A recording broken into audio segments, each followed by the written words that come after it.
একটা ভুল তথ্য আমার মনে হয় বিরোধী দল জাতির কাছে দেওয়ার চেষ্টা করছে যে আমরা জুলাই সনদের বিপক্ষে। যেখানে আপনাদের নোট অফ ডিসেন্ট ছিল, সেই ধারাগুলো কি আপনারা বাস্তবায়ন করবেন না? সেগুলোর উপরে ডিসেন্ট দেওয়া আছে, সেগুলো বাস্তবায়িত হবে কিনা এটা পার্লামেন্টে নির্ধারিত হবে। এবং যারা বিরোধী দল এখন যারা বলেন যে আমরা জুলাই সনদ মানি না, তারাও কিন্তু শপথ নিয়েছে সংবিধানের আলোকেই, নির্বাচনও করেছে সংবিধানের আলোকে। তাহলে এই গণভোটের কি দাঁড়ালো? গণভোটটা কি আর বৈধ থাকলো? আমরা কোনো অবস্থাতে সংবিধানের বাইরে যাব না। বিভিন্ন প্রতিষ্ঠান এবং সংগঠন থেকে শেখ মুজিবুর রহমানের নাম বাদ দেওয়া, তো আপনারা এই সব পাশ করার সুপারিশ করেছেন। আমার দায়িত্ব ছিল 133 ordinance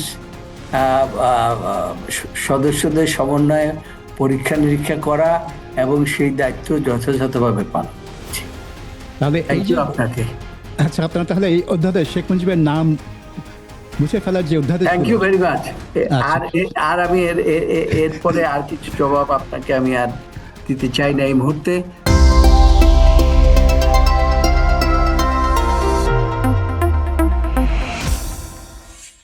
hello and welcome the business standard পত্রিকার ডিজিটাল প্ল্যাটফর্মে আমার পডকাস্ট কনভারসেশন উইথ সাবির মুস্তাফায়। আজকে আমাদের অতিথি সংসদ সদস্য এবং জাতীয় সংসদের বিশেষ কমিটির সভাপতি জয়নুল আবেদিন। মিস্টার আবেদিন, আজকের অনুষ্ঠানে যোগ দেওয়ার জন্য আপনাকে অনেক ধন্যবাদ। আপনি অনেক ব্যস্ত সময় পার করছেন, নতুন সংসদে নতুন প্রথম অধিবেশনে নানান কাজ আছে, সেজন্য আরো বিশেষ করে ধন্যবাদ এই সময় বের করার জন্য। আবেদিন, আপনি যে কমিটির সভাপতি, তার মূল দায়িত্ব ছিল বিগত অন্তর্বর্তী সরকারের আমলে জারি করা 133টি অধ্যাদেশ যাচাই বাছাই করা এবং কোনগুলো পাশ করা উচিত বা পাশ করা উচিত না সেগুলো নিয়ে সুপারিশ করা। এখন এই কাজ শুরু করার আগে আপনারা কি একটা সার্বিক চিন্তা ভাবনা করেছিলেন যে কি ধরনের অধ্যাদেশ আপনারা রাখবেন, কি ধরনের অধ্যাদেশ আপনারা রাখবেন না? দেখুন, এই অর্ডিন্যান্স গুলো আমরা সংসদ বসার পূর্বেই সকল সংসদ সদস্যদের মধ্যে বিলি করে দিয়েছিলাম। আপনাকে যদি আমি দেখাই তাহলে আপনি বুঝতে পারবেন যে এইভাবে করে আমরা সংসদ সদস্যদের টেবিলে এই অর্ডিন্যান্স গুলো রাখা ছিল। এই যে দেখতে পাচ্ছেন, আচ্ছা, এখানে 133টা অর্ডিন্যান্স আছে এবং যাতে করে প্রত্যেক সংসদ সদস্য এই অর্ডিন্যান্স গুলো ঠিকভাবে পড়তে পারেন, দেখতে পারেন, সেটা নিয়ে আমরা সেভাবে প্রত্যেকের টেবিলে প্রত্যেকের সিটে রেখে দেওয়া ছিল। এরপরে এই কমিটি হওয়ার পরে আমরা 3টে সভায় মিলিত হয়েছি। এখানে বিরোধী দলেরও 3জন সদস্য ছিলেন। পরবর্তীতে তারা আমাদেরকে রিকোয়েস্ট করেছেন, তারা একজন এক্সপার্ট ব্যারিস্টার রাখতে চান, সদস্য না হলেও আমরা সেটা অ্যালাউ করেছি। এই বিষয়টি নিয়ে আমাদের আপনি জানেন যে আমাদের 13 সদস্য বিশিষ্ট একটা 14 সদস্য বিশিষ্ট কমিটি ছিল এবং তার মধ্যে একজন যেহেতু ডেপুটি স্পিকার হয়ে গিয়েছেন, সেই জন্য তিনি আর এটার মধ্যে থাকতে পারেন না। পরবর্তীতে 13 জন সদস্য আমরা 3টি সিটিং এ বসেছি। প্রথম সিটিং এই আমরা এই একটা একটা করে আমরা অর্ডিন্যান্স পড়েছি এবং দেখেছি, আলাপ আলোচনা করেছি। এরপরে দ্বিতীয় মিটিং এও একই আলাপ আলোচনা করেছি, তৃতীয় মিটিং আমরা একইভাবে আলোচনা করেছি এবং এই আলাপ আলোচনার মাধ্যমে 133টি অর্ডিন্যান্সকে আমরা চুলচুলে বিশ্লেষণ করেছি, পরীক্ষা নিরীক্ষা করেছি। এখানে আমি একা নই, সকল সদস্যবৃন্দ। এখানে আমাদের আপনি জানেন যে হোম মিনিস্টার সাহেব ছিলেন, আইনমন্ত্রী সাহেব ছিলেন, সমাজ কল্যাণ মন্ত্রী সাহেব ছিলেন।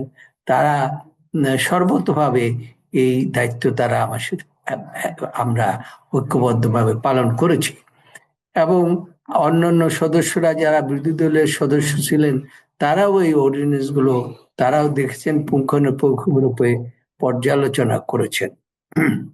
সবকিছু পর্যালোচনা করে আমরা একটা রিপোর্ট তৈরি করেছি এবং সেই রিপোর্টটা সঠিকভাবে হয়েছে কিনা এটা দেখার জন্য আমরা বিরোধী দলকে সুযোগ দিয়েছি এবং তারা আমাদের কাছ থেকে ড্রাফট রিপোর্ট নিয়েছে, নিয়ে তারা দেখেছে, তারপরে তাদের যদি কিছু ডিসেন্ট থাকে সেগুলো দিয়েছে। তারপরে এটা আমরা পত্রিকা, এটাকে আমরা একটা বুক আকারে পাবলিশ করেছি, এবং এইটাই হচ্ছে ত্রয়োদশ জাতীয় সংসদ কর্তৃক গঠিত বিশেষ কমিটির রিপোর্ট।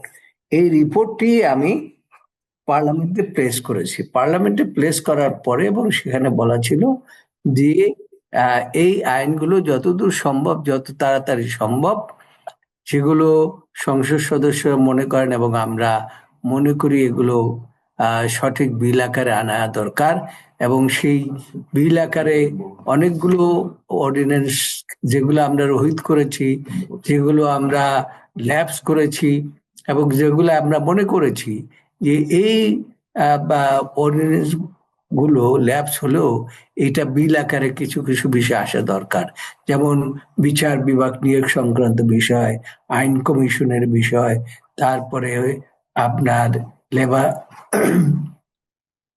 ল অফিসার সংক্রান্ত বিষয়, এই সমস্ত বিষয়গুলো বিল আকারে সংসদের কাছে আসছে।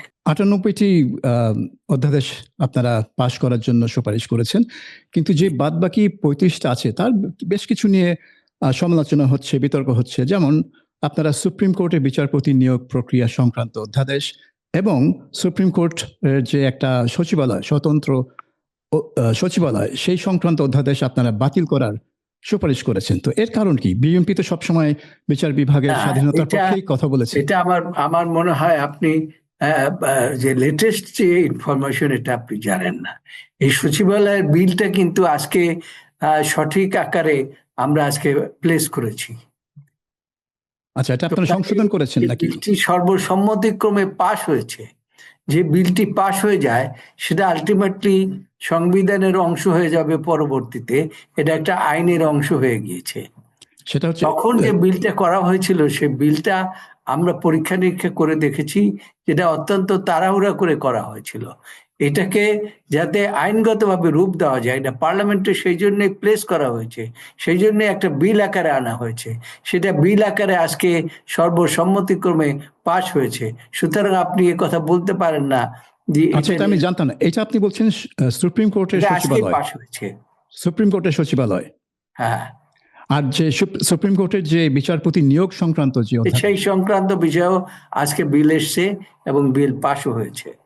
তাহলে আপনাদের রিপোর্টে যে এটা কালকে জানতে পারবেন হয়তো, আজকে হয়তো আপনাদের নলেজে আসে নাই। না, কারণ আমার কাছে যে আপনাদের রিপোর্টের যে অংশগুলো ছিল সেখানে চারটাকে আপনারা ওই মানে বাতিল বা রিপিলের ঘরে রেখেছিলেন। দেখুন, আমরা যেগুলো রহিতকরণ করেছি এবং হেফাজত করেছি সেগুলো আমরা অত্যন্ত পুঙ্খানুপুঙ্খ রূপে আলাপ আলোচনা করেই আমরা এগুলা করেছি। সেখানে আমাদের মধ্যে কোনো দ্বিমত ছিল না। আমরা যতজন সদস্য বসেছি, আমরা বসেই সেগুলোর উপরে আমরা মতামত দিয়েছি, এবং মতামত দেওয়ার পরে সেটা পাশ হয়েছে।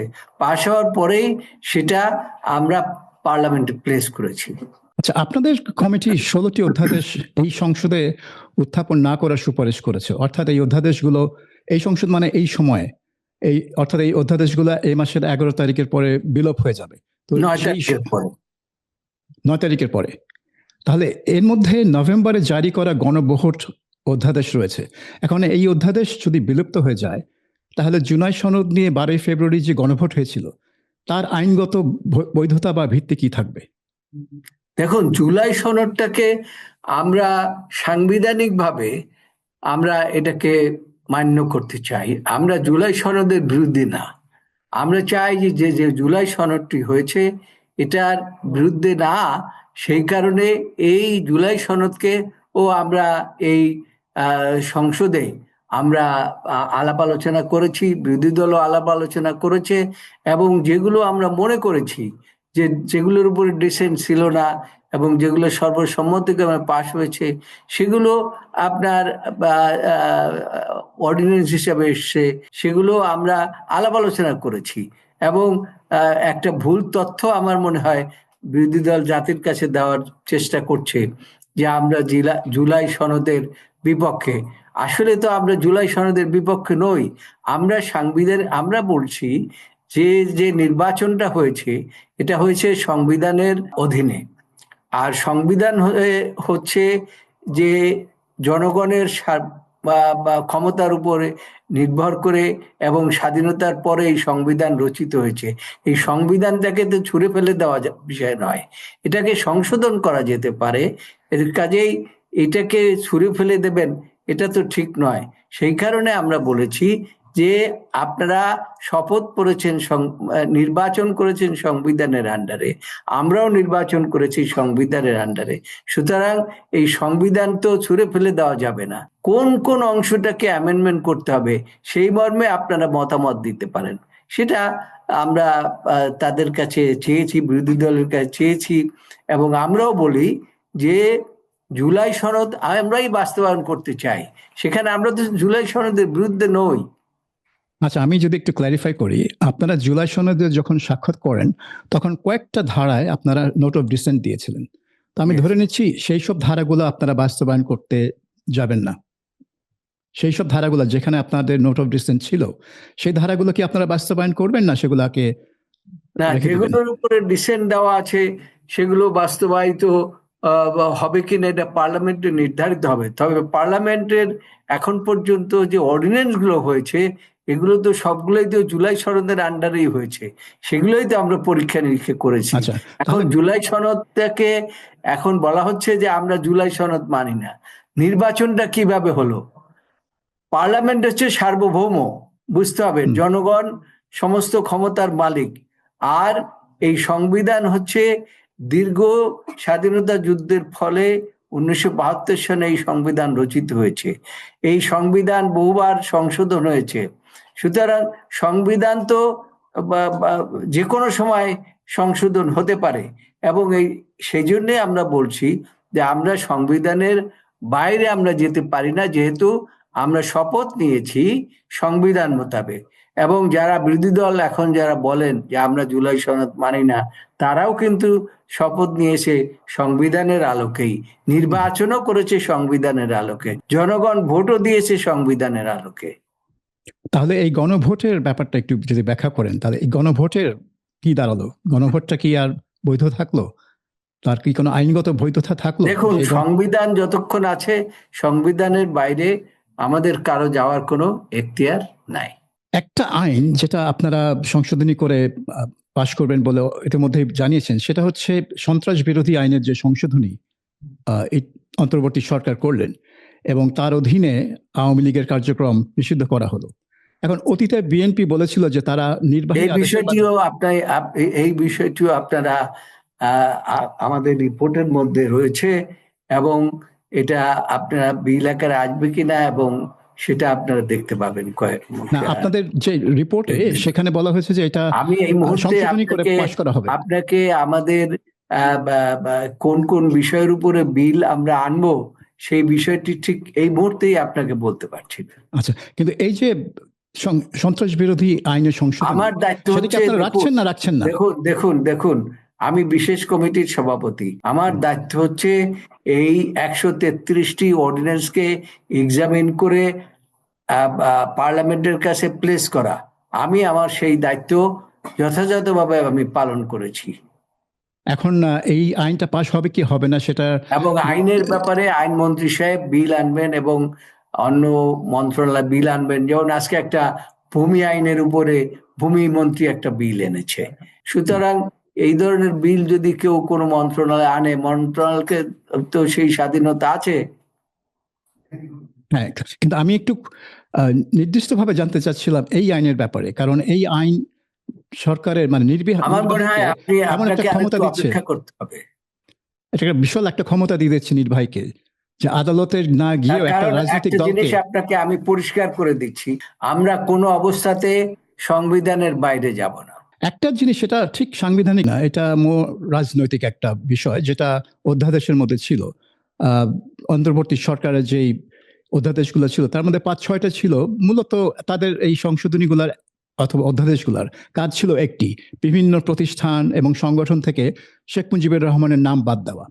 তো আপনারা এই সব পাশ করার সুপারিশ করেছেন। আমি আবার বলছি, আমার দায়িত্ব ছিল 133টি অর্ডিন্যান্স সদস্যদের সমন্বয়ে পরীক্ষা নিরীক্ষা করা, এবং সেই দায়িত্ব যথাযথভাবে পালন করেছি। তাহলে এই থ্যাংক যে ইউ আপনাকে। আচ্ছা, আপনারা তাহলে এই অধ্যাদেশ শেখ মুজিবের নাম মুছে ফেলার যে অধ্যাদেশ থ্যাংক ইউ ভেরি মাচ। আচ্ছা, আর আমি এরপরে আর কিছু জবাব আপনাকে আমি আর দিতে চাই না এই মুহূর্তে। আপনি পরবর্তীতে follow the parliament procedure, then you will be able to know everything. Okay, আচ্ছা, okay, thank you very much, আপনার সময় দেওয়ার জন্য ধন্যবাদ। Very much, thank you very much. Thank you.